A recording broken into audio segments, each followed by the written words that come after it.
It is Friday, March the 1st. We made it through February. Those of us who are living in colder climates are celebrating today.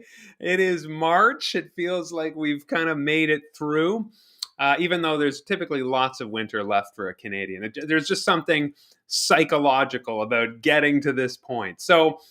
Which is why, because of our crazy climate, I realize every time I come on Friday Live or Wednesday, Wedding Hero Wednesday, I talk about the weather.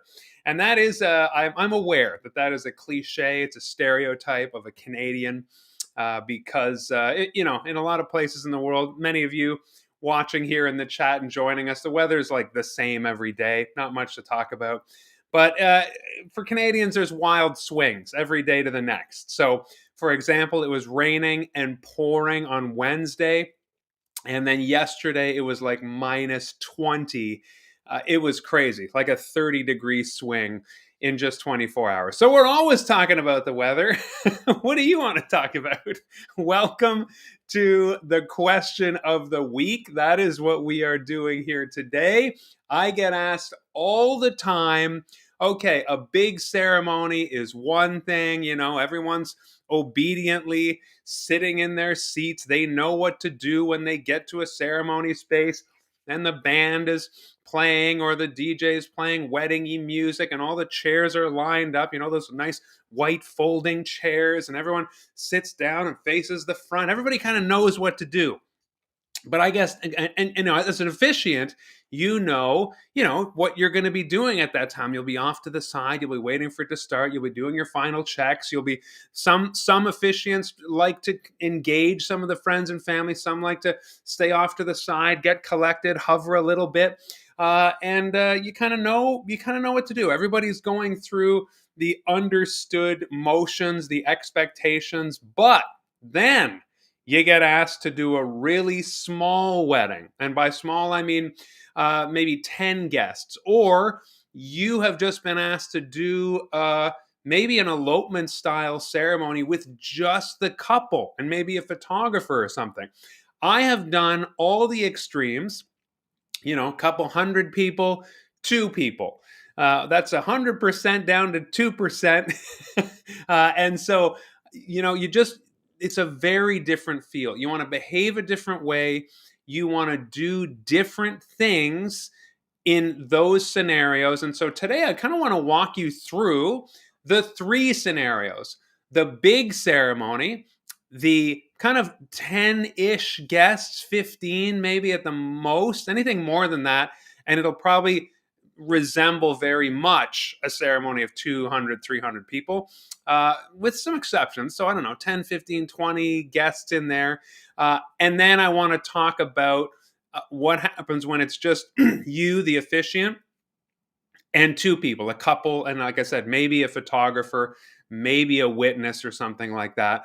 We're going to scale down. So we're going to start with kind of, like I say, the big, then the medium size, the small. It's not medium, it's small, and then the super micro. Or is micro 20 people? A lot of people call like a 15, 10 person wedding. That's a micro wedding. And then the two people is like an elopement. But the language is flexible. People interchange them. Okay, but that's what we're going to talk about today in kind of three phases, because, like I said, it is important to conduct yourself differently in each of those scenarios. And I want to center around two areas of focus specifically: how to start it. That's what I get asked. Mark, how do I start a small ceremony? This is how to start it. And the other one is maybe surprising to you, but they're inextricably linked. It's, who do you address your words to when you are speaking as the officiant? You're not just speaking up into the sky or into the ether. You are aiming your words at the couple, the guests, all of the above. Say it generally. What? Okay. And so that is what I want to focus on today. I'm excited to get into that with you. But I also want to jump into the chat because, again, that is a huge part of being here. Not just the questions you get to ask me live. And yes, I hope you have some. If you have any wedding officiating related questions, hit me up. It's ideal to hit me up later when I'm kind of done the Friday live question after I've given my response, because then I won't miss it. So you can type it in. And you might get mobbed by all the wonderful members who will also start answering the question because there are so many great people here in the chat. Unboring Wedding Academy members, longtime officiants. There's lots of knowledge, wisdom, and experience there in the chat as well. And as I've said before on Wedding Hero Wednesday and here, I will answer in a certain way. Somebody else might answer in a different way. And it is getting the range of answers and deciding what's right for you, what might be best, what you're most comfortable with. That really is where the gold is for you. Okay, so don't squander that opportunity right here. You've got lots of wonderful people in the chat. Everybody from, Cantor Mark, who has been doing this for years, Doris, who's fairly new to the Unboring Wedding Academy community, going through my training, to people who maybe have just stumbled here. You're here for the very first time.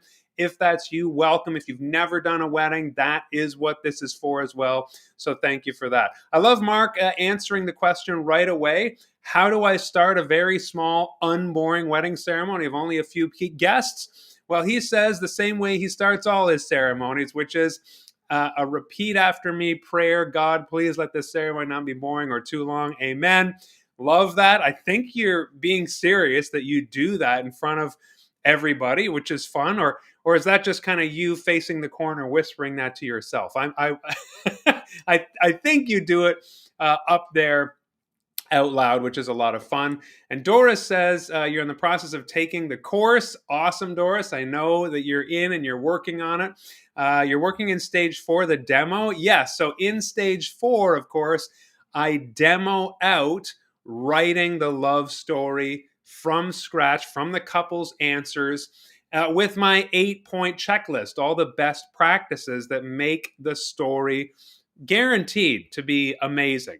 Things like speaking in the present tense, things like that. We'll maybe touch a bit on that today, not the story writing, but on how to address people when you are talking. And you asked, how long did it take to master such writing skills? I mean, years and years, right? I've been doing this for 10 years. I started out, when I look at my first stories, they look nothing like they do now. But as I tweaked and as I added parts of that 8-point filter, I started noticing more pop, more engagement, people laughing harder, people, crying more, like the full range of emotions. And I'll use, I used to tell the story in present tense. Sam walked into the restaurant. She saw her date there. She walked up to her and said, whereas I noticed when I changed it to present tense, Sam walks into the bar, she scans the room, she doesn't see her yet. Oh, there's Alex, looking as beautiful as she did in the photos, whatever. She walks up to her, sits down, they smile.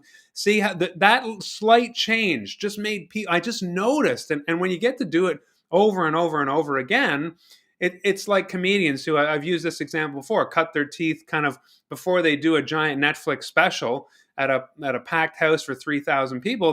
They'll practice their jokes, their delivery, their punchlines at little clubs, little basement clubs of 50 people, 70 people.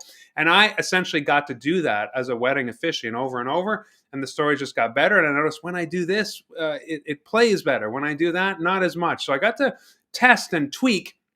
And this, of course, is the result. And I'm very fortunate I got to be able to do that. I don't think I ever delivered something bad. I never bombed up there in terms of the love story, but just getting ideas of how to tweak, make it better. That's how I landed on the 3 questions, for example. I used to ask a lot more questions. I started working with Young, Hip, and Married at the beginning, and it was a very wide open questionnaire, too much information. I remember saying, okay, just the 3 questions. What they love about how did they meet? I'm skipping to the love about.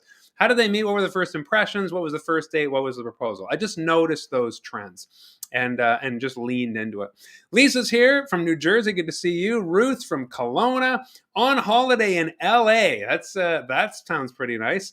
Bonnie's here from dreary Nashville. I'm sorry, it's so dreary today. And all the, this is funny for me because anytime somebody from like south of us or west of us gives a weather update, it's always coming up this way or over this way. So now I know, because Bonnie said that, it's going to be dreary here tomorrow or Sunday.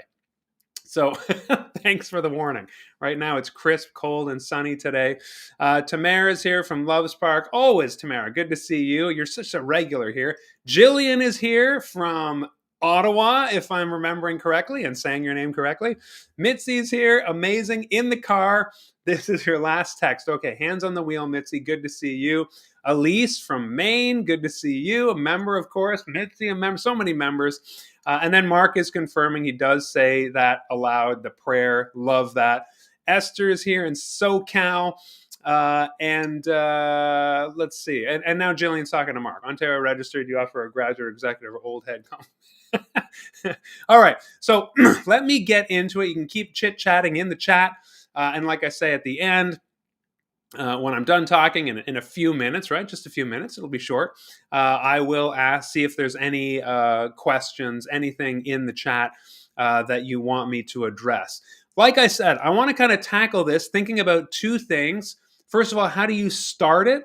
And who are you talking to? Now, let's start with the big ceremony.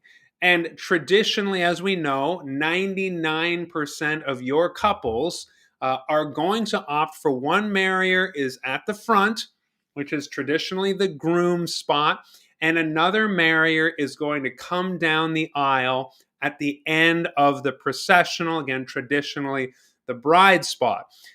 There are some twists on that, but 99% of my ceremonies, and probably yours, even if it's a same-sex couple, one is going to decide to be at the front and one is going to decide to come in down the aisle to meet their marrier who's already there. Okay, so that is kind of the default of how to start a big ceremony in terms of the processional.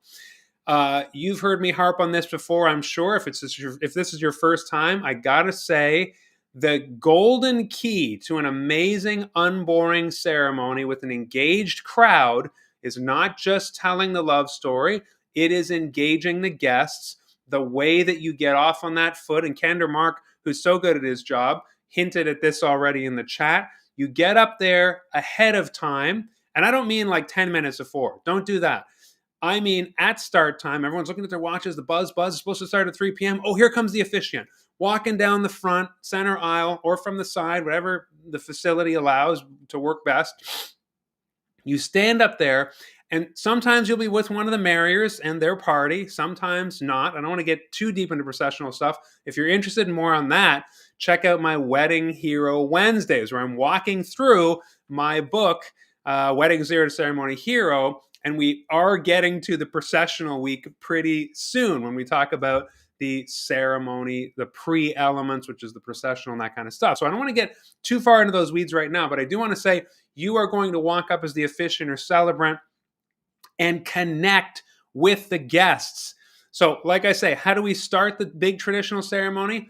Officiant walks up there first, sometimes alone, sometimes with marrier and party.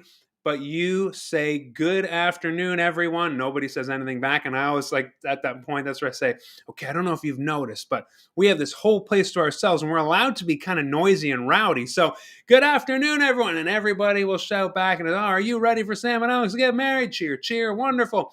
And then you tell them, of course, turn off their phones, whether or not they can take pictures. But did you notice who, so this is that second part, who am I addressing my words to? I am talking to the guests right up front. A lot of guests leave an unboring style wedding. Members of the course know this. They officiate for the first time. They've never done it before. Guests are falling all over themselves saying that was the greatest wedding ceremony we've ever been to.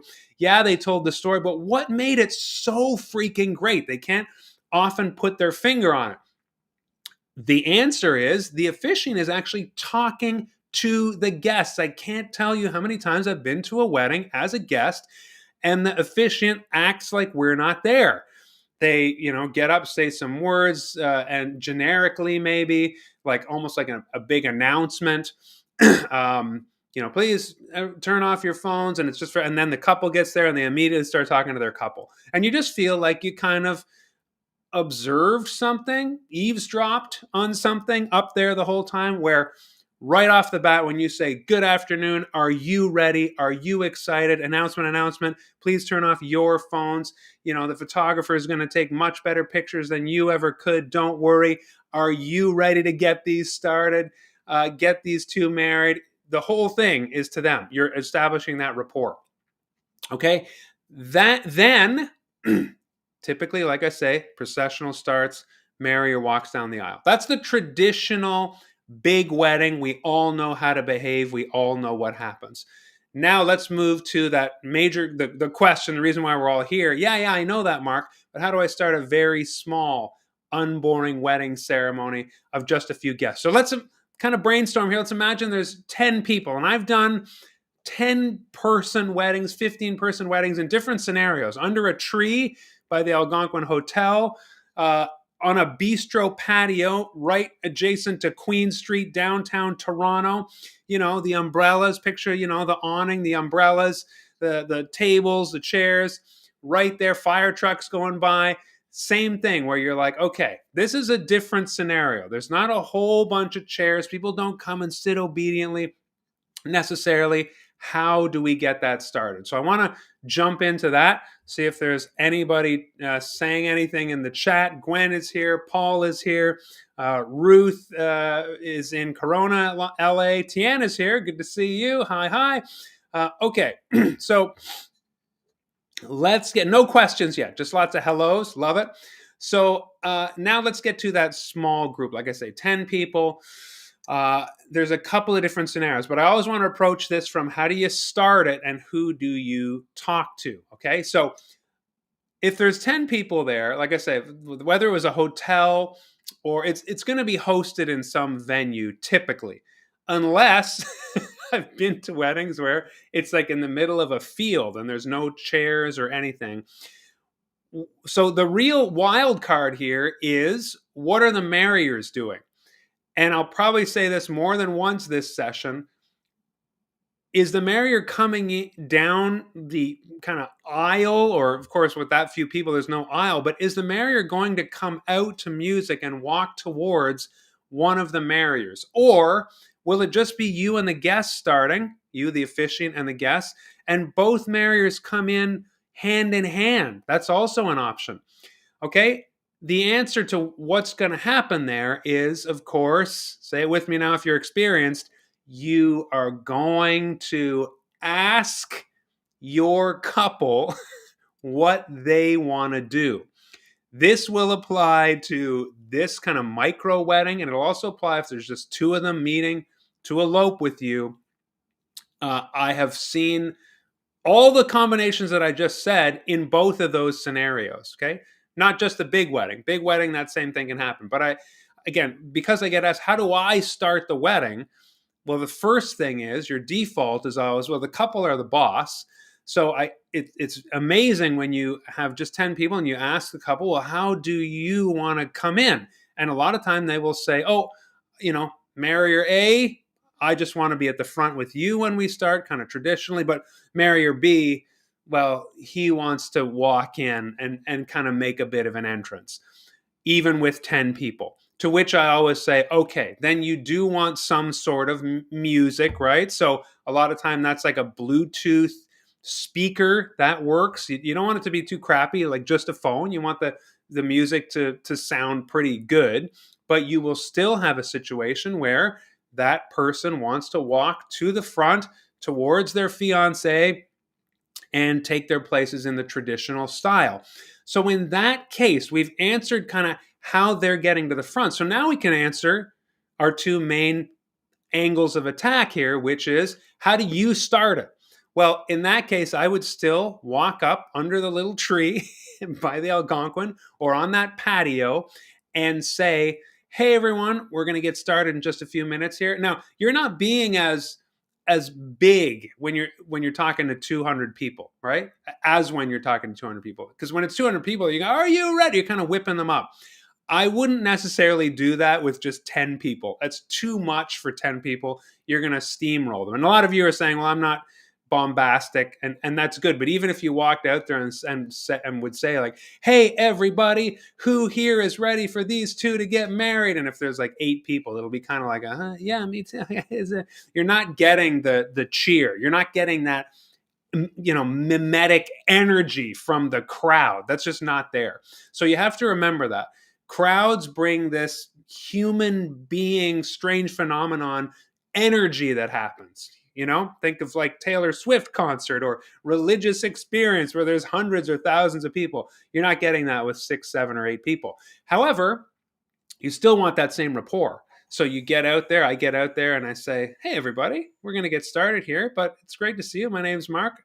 Are you ready to start? Are you ready for these two to get married?" And you'll just have 6, 7, 8 people saying, "Yeah," and smiling back at you. So it really is more like conversational. Almost think about it like a board meeting at work, where it would be really weird after lunch to walk in and be like, "Hey, are you ready?" to like 8 people sitting around a board table. Uh, so don't do that. You're going to kind of throttle your tone and how you decide to come at them. Okay. So that's the start piece. Like I said, how are you going to start it? Do not dispense with those opening remarks, no matter how small. If it's 4, 5, 10, 15 people, you still want to connect with them. Tell them to turn off their phones. Because again, even 4 or 5 people, ringer goes off, it makes a scene. Turn off your phones. Don't take pictures, or you can take pictures. You're still talking to them, but very conversationally to start out.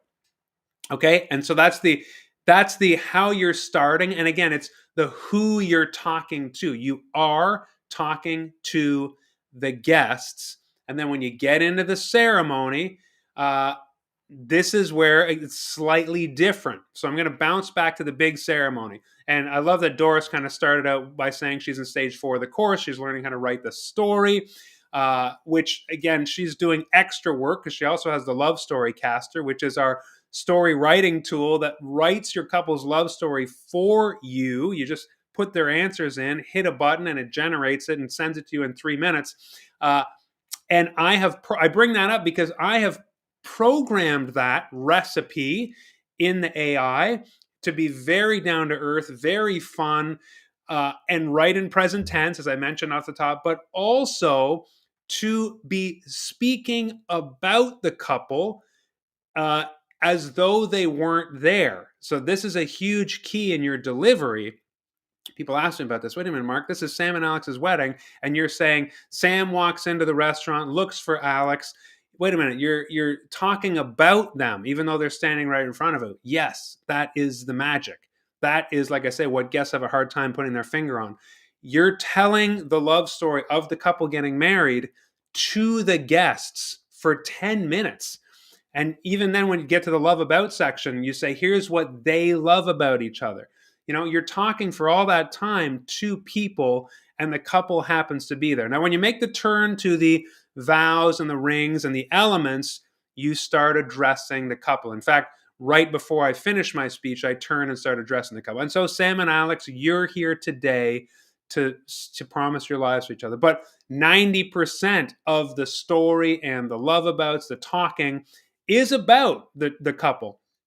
And so that's where I say, let's talk about who you're talking to. Well, in your opening remarks, you're talking to this small little group of people. Like I said, whether it's a patio or in the middle of a field or under a tree at a resort or on a beach, talk to the few guests.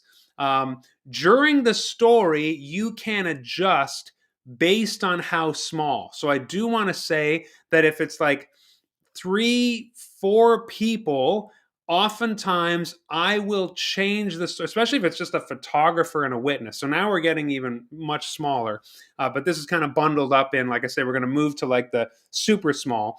I'm using my judgment here on the size of that smaller ceremony. Is during the story, right off the bat, I won't say, they're here, Sam and Alex are here today to get married. I want to tell you their love story. If it's just 2 or 3 other people, it's like if the guests equal in number the number of people getting married, and if you throw in the vendor, then I think it would be strange to ignore the couple the whole time and talk to their 2 witnesses or best friends who've come along. When that happens, when the number of guests again, not including vendors, outnumbers or equals the couple. So 2, 3 at the most. Then I tell the love story to the couple, almost like as a reminder. I've said this before, the exercise of getting a couple to tell you their love story is a form of therapy. My wife, a trained psychotherapist for years and years. In couples counseling, you start with, tell me how you got together. Tell me why you're together. Whether this is just coaching a couple or they're on the rocks and having a really hard time, you bring them back to how they met, what made them originally fall in love. It's a great exercise. That is also what we're doing for the wedding ceremony. It's not just a device to make everybody entertained. So that's why, even in a small micro wedding, I want to say, Sam, you walked into that restaurant one day, you weren't sure. You looked around, and there was Alex sitting there, eagerly waiting for you, a sparkle in her eye. You walk up, a little awkward, and so I'm telling them their story. They gave me the information. If it's a big crowd, I'm telling it third person, but Sam walks in, Alex, blah, blah, blah. But if it's just small, I will kind of tell you. Remember, sometimes I'll even say that. You remember how that night was absolutely magical. You had your first kiss by the car, saying goodbye. You couldn't say goodbye. It was really hard to tear yourselves away. Just very conversational in the you, reminding them with the you voice, second person, their love story. That way, when there's 2 or 3 people listening and the photographer even, they're loving it. But it's not like you're ignoring a crowd. Very, very different. Okay. So that is a segue now into the it's just the two of them. It's only Sam and Alex, nobody else. And I did this. I drove to Fundy, a little historic courthouse. There was a couple there, the photographer and the person who unlocked the old schoolhouse for us. Beautiful spot, national park. They wanted to get married there. They got the little permit. And so it was the photographer, me, the person, the groundskeeper who unlocked the door, and the couple. They still, again, I insist myself on doing an unboring wedding. I want the love story. I don't want to just drive all that way and just say, do you, bang, goodbye. I wanted to tell their story, and they wanted their story told. So it was magical. And of course, how do you start that? Ask the couple how they want the procession to happen. Get to the front. Some couples will say, well, it's obvious. We'll just go stand and take our places and start. Cool. This couple, she wanted to put a dress on. She wanted to come in the back doors of that schoolhouse to him standing there. I literally started the music, probably the only time I've ever done this. I pressed the button and the music started. Of course, I stepped away. I didn't need to be standing there. I've mentioned this before. During the processional, when Marrier is coming down, I step away from the other Marrier. I don't need to be in that shot. I don't need to be overshadowing their emotional state at that time. And then she walked down the aisle to the music, and I faded it out. And I stepped up, and of course they're talking to each other. You look so beautiful. Oh my gosh, we're getting married, and it's just us, so that's fine. The photographer snapping away, and then I said, John, you are here with Cindy, and remember all those years ago? How did you get here? And I just start telling the story, of course, to them. This is an easy one. Who are you talking to? There's nobody else to talk to. So you can still tell the story, like I say, conversationally, in the you voice, to them about their story. They're giggling, they're looking at each other in love. And you recall the proposal and when he took the knee and how she blacked out and they were laughing and giggling. It was really, really sweet. And so that is the only difference, of course, for a couple is you tell the story in the you, and then you do all the elements from there. Okay, this could be really long if we talk about all the ceremony, but the ceremony, maybe not, because the ceremony is going to resemble most of your other ceremonies. It really is just that difference. How do you start it? And say it with me. The mantra is ask your couple how they want to get to the front. Maybe they want to come in, like I say, a few guests, but the two of them want to walk in side by side. Maybe they just want to start super informal. So the one on Queen Street, I remember she was just like, oh, that'll be weird. I want to be mingling. I'll just be in a nice dress, but I don't want to come in the patio and around the tables. So it was literally like, okay, everybody, we're going to start. Grab a seat. Come on up here, you two. And they did, and they held hands in front of me. All right. And so I did give those opening remarks before I called them over. And so that was important. I said, all right, we're going to start, everybody. Photos, you turn off the ringers. And okay. So the two of them, I told them kind of hang back a little bit, then I'll call you up. And I think people kind of applauded a little bit. And then we started that. So they just didn't want the fanfare of a traditional wedding. But the other extreme, like I say, is a courthouse, an old schoolhouse / courthouse, and they walk in, just her walking into him. So the things to consider are, how do they want to do the processional thing? How do you start it? And like I say, if it's a big thing, you give your opening remarks to the guests. If it's a smaller wedding, give your opening remarks to the guests still. It doesn't matter how small that group is. You want to connect with them. You want to feel that bond with them right off the bat. Tell them in a very conversational tone, though. You're not whipping up anybody. You're not creating, false energy that's not there. Crowds have energy. A small group of people, again, boardroom meeting, you're not going to get the same effect. So don't try for it. Be genuine. Look them in the eye. Tell them you're glad to be there. Here's what's going to happen. Turn off your phones, etc. Let's begin. The couple might be there for that, might not be. Then, of course, you tell the story, if it's small, 3 people, to the couple. You guys met, you did this, you did that. If it's bigger than that, I'm seeing maybe, what's the magic number? 5, 6, 7. You start telling it to the guests nonetheless. Okay, use your judgment. But in the moment, if you're new, you're like, what is it? And so I would say, if it's like 5 or 6 or more, then tell the couple story to them. Okay, it's worked really well for me when, like, a couple and their kids from other marriages, they were adult children with their partners, and it was really, really lovely to tell the story of this couple. They were in their 50s, to their children, how they met, and their partners.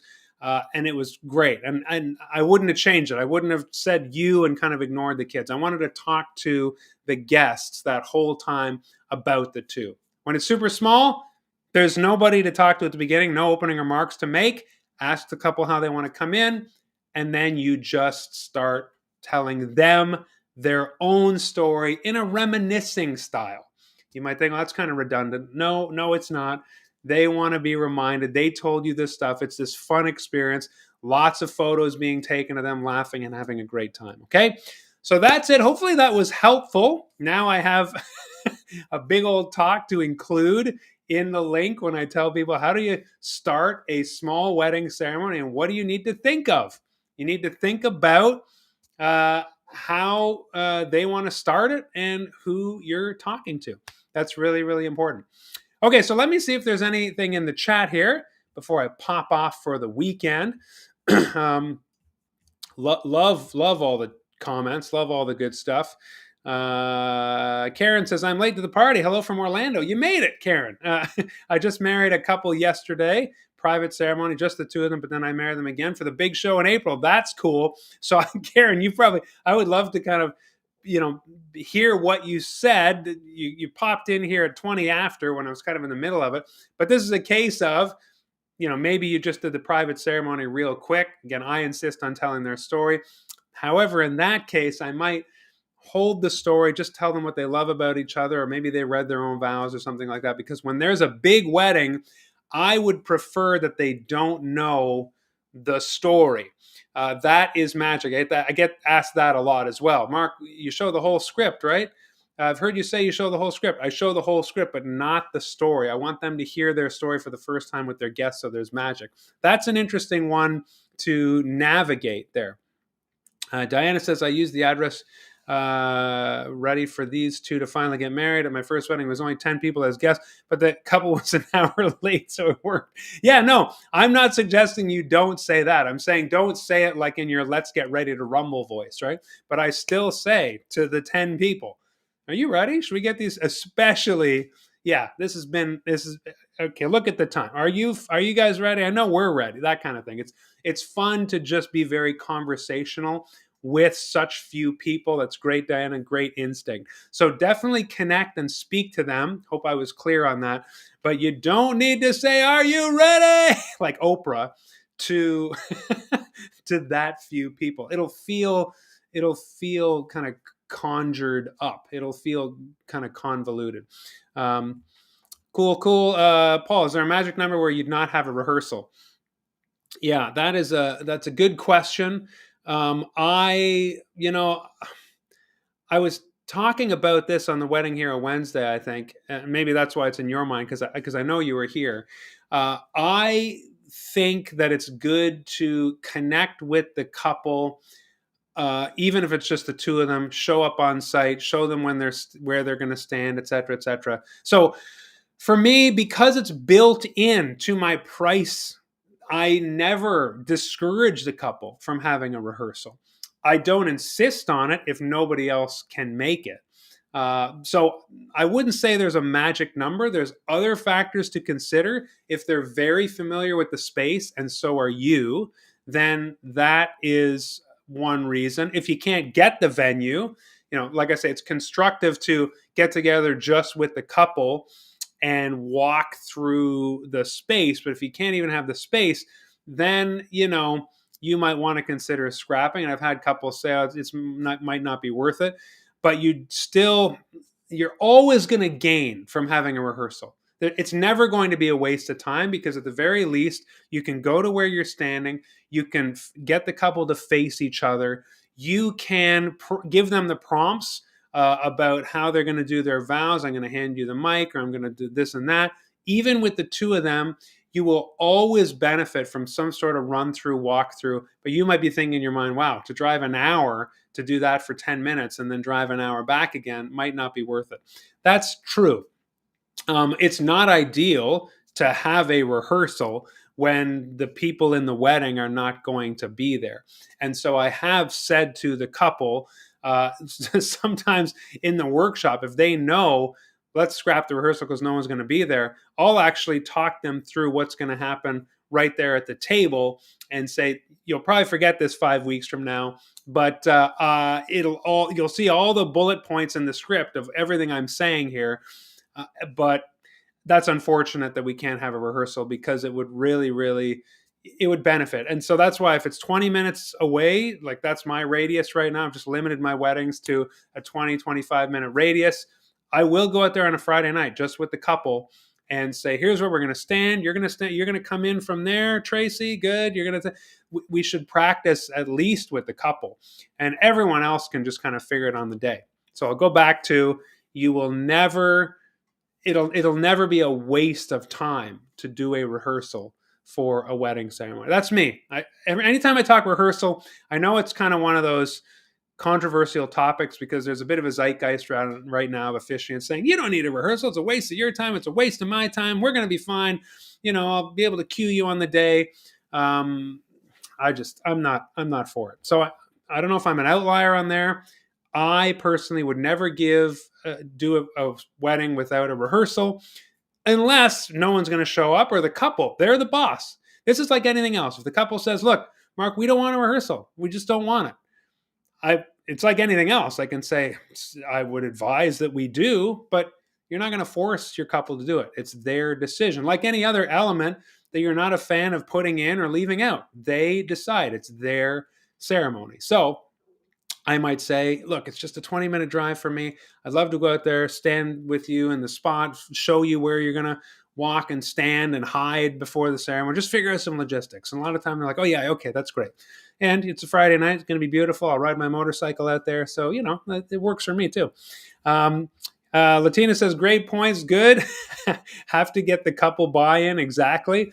Let's see. Anything? Doris, thank you. Yeah, good to hear. It took you time to master. Oh, yeah, this stuff doesn't happen overnight. Claudia's here. Good to see you with your sparkly heart.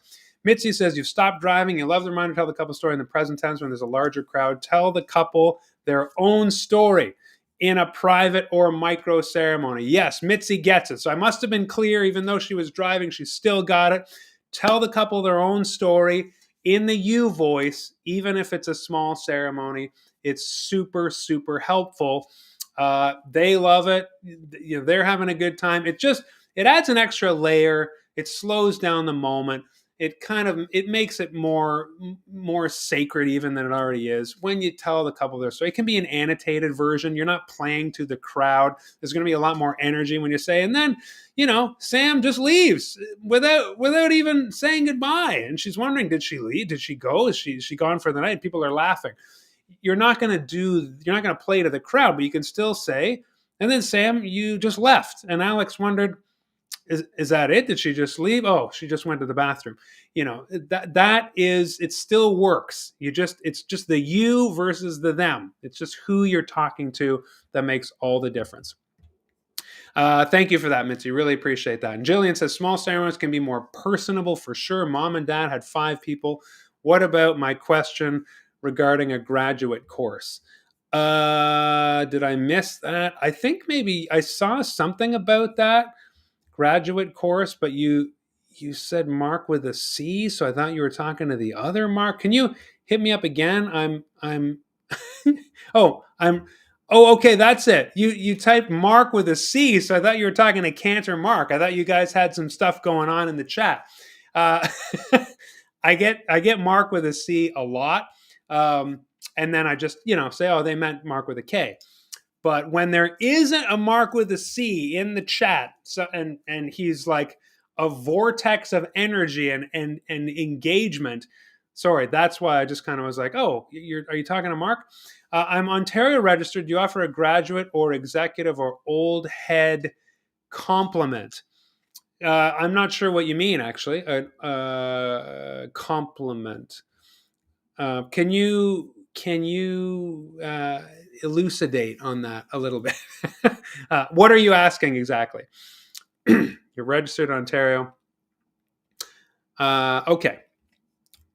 Is Saber here? Saber's here. Darn, I forgot to log in 37 minutes ago. This is one you've been thinking a lot about lately. Should I start over for Sabra? Good to see you, Sabra. Yes, as Gwen says, replay will fire up as soon as I'm done, and YouTube processes it through the tubes. You can start over. Elaine says, sorry, I just missed this. 2 years ago, married, just 2 on the cliffs on the island. They were from Florida. It was amazing, so intimate. They just loved it. A wonderful day. Yes. And Elaine, I know you've done a lot of weddings, and you had to think about, how do I start it? How do they want to get to the front? And who am I talking to? Well, in this case, you didn't have to overthink the who am I talking to, because it was just them. But those are the 2 factors you really have to think about. Gwen says you could meet them on Zoom the day before the wedding to go over the cues and such. Yes. Like I say, if it's a super long drive, you can then say, listen, nobody can be at the rehearsal. That's fine. I would benefit from going out there. I've talked about this before. The 3 points of contact with a couple really establish that great rapport. I think it was last Friday that this came up. The chem check or the vibe check before they booked you, the workshop, and the rehearsal. I want to be in the room or have those hangout times with my couple, 1 or 2 virtually if necessary, to bond with them. And so that's why it is a good idea even to do it on Zoom or virtually. That way you've kind of checked those 3 times. By the time you get to the wedding day, you feel like you know each other better. And I think that's really important. Okay, Jillian, an Unboring compliment course, because what I studied was basic. So a compliment course. I'm wondering, like, if you mean the pro course. So all I can say right now is I have my academy course that teaches all the secrets of how to smash the ceremony, be the greatest officiant anyone's ever seen. That's the academy course, just about the ceremony. The pro course is about the business, right? The business practices, copywriting, marketing yourself, branding secrets, the essentials of your website, how to exactly run that chemistry check, that pitch meeting, how to get out there, strategies for networking. That is unboringweddingacademy.com/pro. That is my business course. People who have taken both of those courses and graduated, they are certified. There's some things I'd like to see, like a rack card, a website, Google My Business, little challenges that you need to activate. Show us that you've done those. And then if you go to unboringwedding.com, Unboring Wedding, not Academy, unboringwedding.com/certified, you'll see all the amazing members who we've given those badges to. We put on the website, fully endorse them. So many people in the chat are fully certified unboring wedding officiants or celebrants. And so, is that the compliment course you mean? Because, yes, the basic course or the first course is just ceremony. I want it to be as applicable to somebody who wants to do this professionally as someone who just is doing this as a one off and never plans to do it again. So I didn't put any client secrets in there, marketing stuff, copywriting, how to find clients, how to book, I didn't put any of that in there. That's all in pro. And if you get both of those courses, you can get Unboring Wedding certified, but also that meets the education requirement for the International Association of Professional Wedding Officiants, the IAPWO. Both of those courses meet their education component to be fully certified with them as well. So hopefully that answered your question. Sorry I skimmed over it because I thought you were having a chat with Mark with a C, and I didn't really understand the question. But hopefully that was helpful. I do have those 2 courses that just basically teach you all my secrets plus the kitchen sink. The reason why I put the Love Story Caster, the tool that writes your couple's love story for you, in Academy, of course, is because, again, I want it to be accessible to just the one-off first timer. And I also want it, it's just about the ceremony. Academy is the ceremony, how to do the ceremony. And so, of course, the love story stuff, engaging the guests, engaging the crowd, just like I told you, that's all in Academy. Anything about you standing up there doing the job and planning with your couple, all my tools, that's all in Academy. Okay, so that's a way to keep it straight in your mind. I am working with a company on a possible rebrand. This is kind of more like members only office hours stuff right now, but just calling it the ceremony course and the business course. That is probably something coming next year because, as members know, this year I am working on a ceremony management platform that will just move you through the ceremony planning steps, send the resources, get them back, get the answers, all through a login dashboard. So lots of things coming, no shortage of good things for members. I love serving you. That's a good segue into me saying my course was a whopping 8 hours. Yes, Academy is 8 hours and Pro is about another 8 hours. And when you complete all that stuff, of course, if you're not aware of the IAPWO, you can check them out. And our course meets their education component requirement. If you have both those courses, you've just basically checked off the education component that they want to see. Okay. Yes, one more time for Sabre, Mark says. No, it is almost 10 to the hour. Been on here for 50 minutes. I want to go watch the F1 qualifier. It's week 1 in Bahrain, and they just did it while I was on here, and so I'm going to go. Sabre, you go catch the replay of this. I'm going to go watch the replay of that, all right? Thanks, everyone, for being here. Love that you spend time with me. I love spending time with you. I wasn't supposed to be here today. I think I told everybody I'll be skiing or I'll be. No, we decided not to do that. We are going to go later tonight and not ski. But I was just like, I have the chance. If I have the opportunity to be here at noon Eastern, I'm going to take it. So thank you so much for being here. Have a wonderful weekend. I will see you this Wednesday for Wedding Hero Wednesday, where we'll continue plotting through my book. We're going to start with microphone stuff and then move into pre-ceremony, processional stuff we touched on today. We're taking it bite-size as we go till we get through the whole book. Thanks to Jillian and Karen and Sabre for eventually joining us with a capital K and Mark with a C being here, and everybody else who participated in the chat. Love that you're here. Thanks so much.